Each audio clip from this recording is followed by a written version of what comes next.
Tonight, we are here to answer your questions about the IRS asking Georgians not to file their tax returns just yet.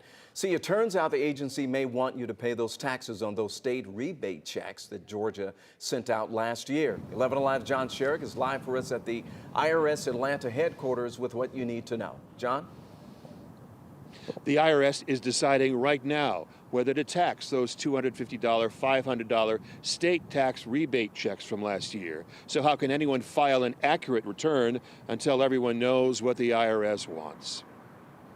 The IRS waiting until after the start of tax filing season to tell taxpayers in Georgia, stop, don't file your taxes yet. All because the IRS never got around to deciding if those state tax rebate checks issued last year in Georgia should be subject to federal taxes. It is pretty frustrating. Jonathan Levins of Moore Colson CPA in Atlanta says the uncertainty is impacting tax filers in Georgia and at least 17 other states that issued state tax rebates last year. So at his firm, We're going to hold off on filing any individual returns for the time being unless there is a real true kind of economic need for that person to file as quickly as possible. such as if they need their refund fast. Then later, if the IRS does decide to tax last year's state rebate checks, I think that's where you're going to have to evaluate potentially filing an amended income tax return. the Georgia Department of Revenue is not offering any guidance to Georgia taxpayers until the IRS decides what to do.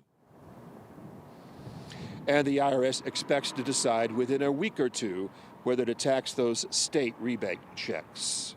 Jennifer. All right, John, some information that's very important to so many of us tonight.